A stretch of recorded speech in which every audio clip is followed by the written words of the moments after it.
Hay dos maneras de vivir nuestra vida cristiana. Una manera de vivir nuestra vida en Cristo es, lamentablemente, con una mente de esclavo, con una antigua forma de pensar. Y esa antigua forma de pensar, la palabra de Dios nos enseña que nos lleva a esclavitud. Y vamos a ver más adelante algunos opresores, tiranos, dictadores que quieren mantenerte a ti y a mí en un lugar de opresión, en un lugar sin las libertades en Cristo, en un lugar donde hay angustia y miedos y no confianza y paz. Una manera de vivir la vida cristiana es con una mentalidad de esclavo. Otra manera, y la manera de vivir esta nueva vida, es enfocado, enraizado, fundamentado en las promesas y en la libertad que Cristo conquistó por medio de su muerte y de su resurrección para nosotros. Ahora, estas dos mentalidades van a dar frutos muy distintos porque están enraizadas en tierras diferentes. La mente de esclavo se enraiza en los principios de este mundo. Eso quiere decir que aún siendo creyentes, pero al no renovar pensamientos específicos en las distintas áreas de la vida, hablemos del matrimonio, hablemos de la relación con los hijos, hablemos de las relaciones familiares, con padres, con hermanos, hablemos de relaciones laborales. Cualquiera sea esa área de mi vida donde mi mente no ha sido renovada por las promesas y la nueva libertad en Cristo, corre el peligro de ser una mentalidad esclava que produce frutos que no tienen nada que ver con el deseo de Dios para ti. Por ejemplo, voy a leer 1 de Juan capítulo 2, versículo 15 y 16. Dice: no améis al mundo ni las cosas que están en el mundo. Si alguno ama al mundo, el amor del Padre no está en él. Porque todo lo que hay en el mundo, los deseos de la carne, los deseos de los ojos y la vanagloria de la vida, no provienen del Padre, sino del mundo. Sin duda que esta es una palabra que Juan no le está diciendo o compartiendo con la gente que no es de Cristo, porque se entiende que ellos aman al mundo. Le está hablando a aquellos que son del Señor, aquellos que participan quizás activamente en una iglesia, aquellos que se han bautizado en agua, incluso pueden manifestar dones del Espíritu, pero aún así su mente no ha sido renovada, no logran discernir ese amor al mundo y siguen esclavizados a principios que no son de Dios. Y por eso él dice, Juan deja bien en claro que esa mentalidad no proviene del Padre, sino del mundo. Por otro lado, la mente de la libertad en Cristo está enraizada en la fe, en la confianza y en la certeza de lo que Jesucristo enseña, aunque sean contrarias a su propia sabiduría o a lo que el mundo le quiere enseñar. Es decir, es una mente activa, es una mente que logra discernir, discriminar: esto es mío y esto no es de Dios. Y por ende no voy a estar esclavo a hacer lo que hacía antes, sino que ahora voy a usar esta libertad en Dios para tomar un camino diferente, para hablar de otra forma de mí mismo o de otros. Es decir, por el poder del Espíritu Santo que mora en ti y en mí, podemos ir renovando y más bien dejando de lado la mentalidad de esclavo en la cual estuvimos por años. Yo conocí a Jesucristo a los 22 años. Fueron 22 años de esclavitud, eso es mucho tiempo. 22 años de estar atento a mis propias opiniones, 22 años de estar sujeto a un sistema, hablemos así, aunque suene muy Matrix para aquellos que son de mi época, esa película, Pero aún así mi mente creía que esos principios que estaban en el mundo y que moraban también dentro de mí eran verdad. Pero ahora en Cristo, por el Espíritu Santo y por medio de la lectura y el conocimiento de su palabra, puedo separar lo que es de Dios y lo que no es de Él. Lo que no es de Él va a producir una mentalidad de esclavo, porque en eso estuve por 22 años. Y lo que es de Dios me va a guiar hacia una vida donde voy a poder acceder a las promesas y a la libertad en el Señor. Podemos estar corriendo esta carrera entonces con una mente no renovada, aún esclava. Y vamos a ver ahora de qué. O podemos estar corriendo esta carrera para hacer la voluntad de Dios con la mente de Cristo, anclada en sus promesas, anclada en sus libertades, porque a libertad hemos sido llamados, dice el apóstol Pablo a la iglesia en Galacia.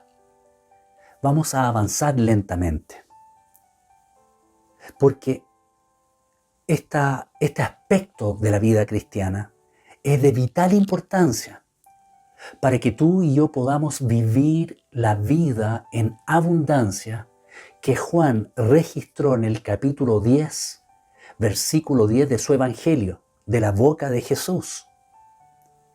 Cuando el Señor dice, el ladrón no vino sino para hurtar, para matar y para destruir.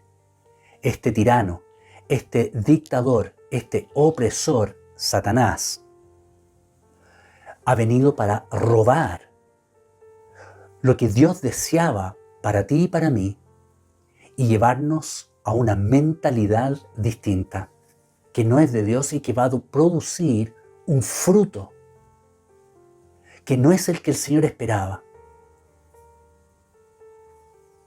Pero Jesús termina diciendo, yo he venido para que tengan vida y para que la tengan en abundancia. Gracias, Señor. Yo he venido, el Señor ha venido para que tengas vida y vida en abundancia. Pero solamente tú y yo podemos acceder a esa vida en abundancia, próspera en todo. Como dice Juan, quiero que seas prosperado en todas las cosas, así como prospera tu alma y que tengas salud. Gracias, Señor.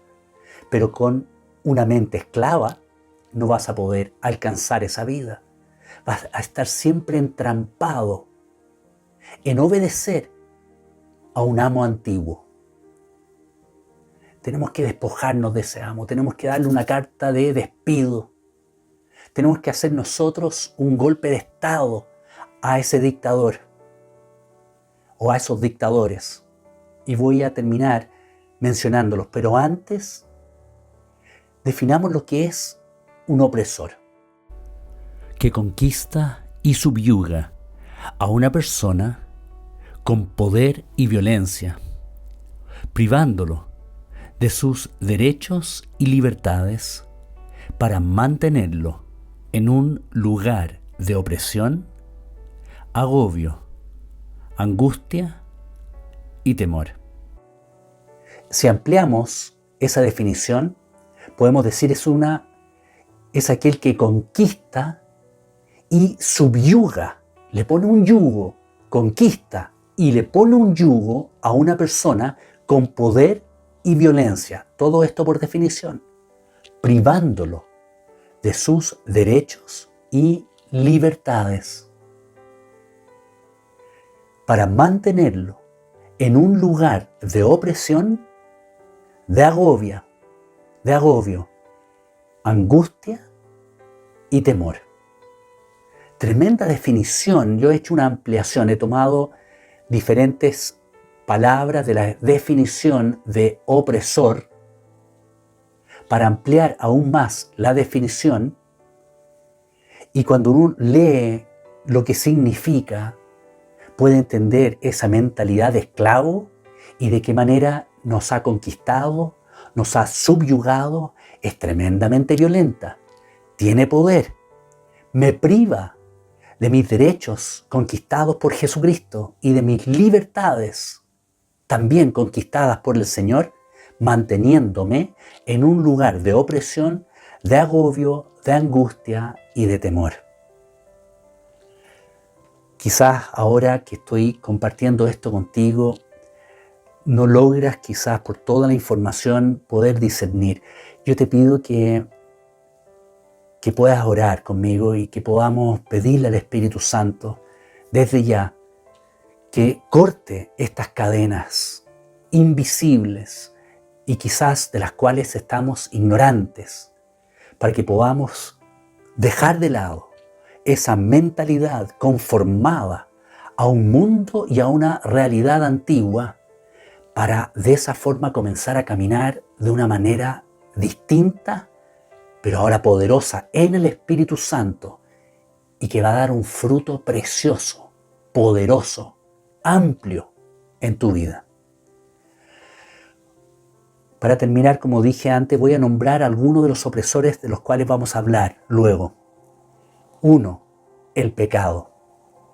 Juan capítulo 8, versículo 34 dice: el que hace pecado, esclavo es del pecado. El pecado esclaviza. Todos los pecados que tuviste en tu vida anterior y no en la vida nueva en Cristo, obviamente, te conquistaron, te subyugaron con poder, te privaron de libertades y pusieron sobre ti agobios, angustias, temores, opresiones. El pecado produce entonces en esa conquista y en ese yugo patrones de conducta, patrones en nuestro hablar, patrones por sobre todo en nuestros pensamientos que nos pueden aún mantener subyugados en esta nueva vida.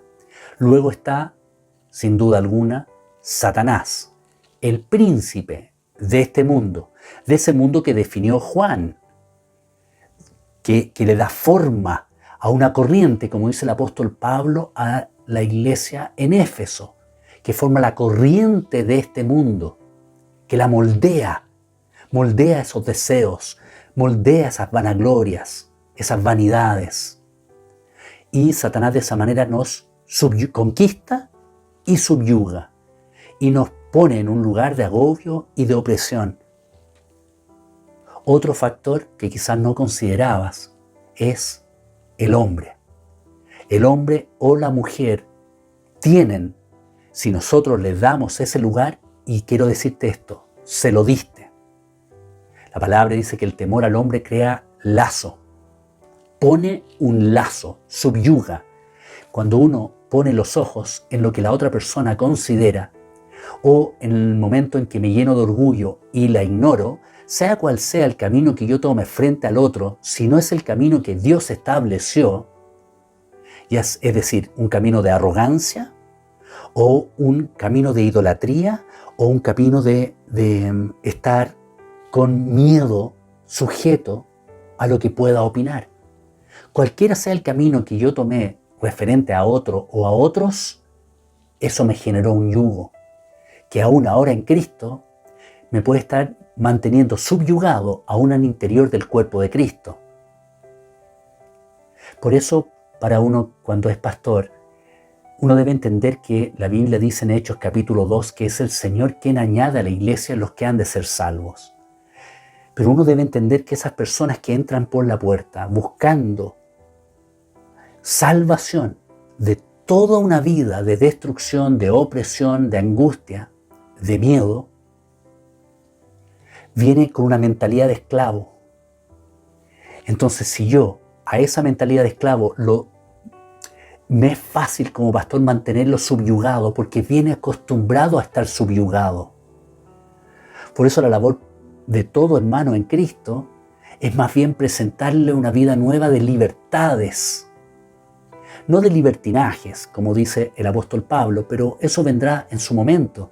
Pero ahora de libertades, eres libre de todos esos opresores, y aquí en la iglesia no los vas a encontrar. no los puedes ni debes encontrarlos.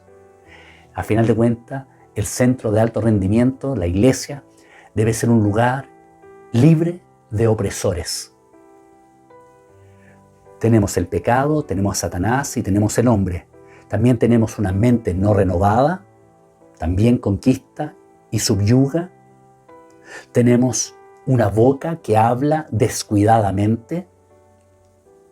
En Proverbios 18:7 dice: la boca del necio es quebrantamiento para sí, y sus labios son lazos para su alma.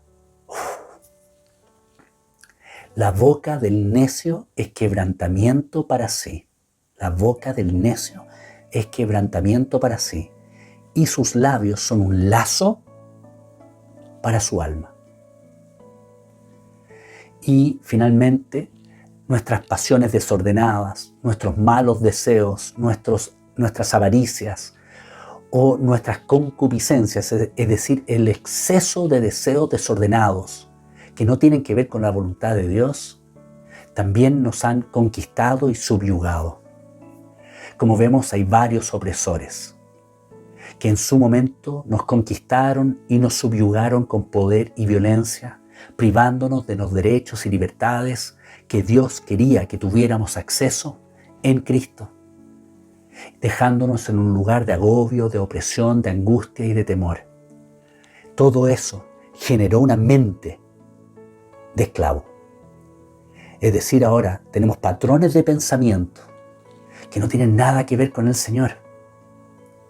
Quisiera terminar con esta carta, la segunda carta del apóstol Pablo a la iglesia en Corinto, donde dice: las armas de nuestra milicia no son carnales, no son de este mundo, no son de esta naturaleza humana, sino que son poderosas en Dios para la destrucción de fortalezas, derribando argumentos y toda altivez que se levanta en contra del conocimiento de Dios y llevando cautivo todo pensamiento a Cristo. Dios quiere liberarnos a ti y a mí de una mente esclava en los diferentes aspectos de nuestra vida. Todas esas áreas en las cuales fuimos conquistados y subyugados por el pecado, por Satanás, por otras personas, por nuestra mente no renovada, por nuestra boca que habla, de repente cosas vergonzosas, y de un corazón desordenado, lleno de emociones que no son del agrado de Dios. Todo eso va a ser conquistado por Cristo. Lo fue ya, pero nosotros debemos ahora tomarnos de esa victoria y comenzar a renovar nuestra mente. Y eso va a cambiar completamente la manera en que corramos esta carrera. Señor, yo te doy las gracias por este momento junto a aquel que está escuchando. Te pido, Señor, que nosotros tanta información nos cuesta a veces distinguir dónde están esos aspectos que nos mantienen esclavizados aún. Pero tú, Espíritu Santo, puedes abrirte camino y darnos ese discernimiento para empezar a echar fuera, así como Josué, de la tierra prometida, uno a uno a los opresores, uno por uno, para que el camino se despeje delante de nosotros y alcancemos esa vida y vida en abundancia. Amén. Nos vemos. Un abrazo.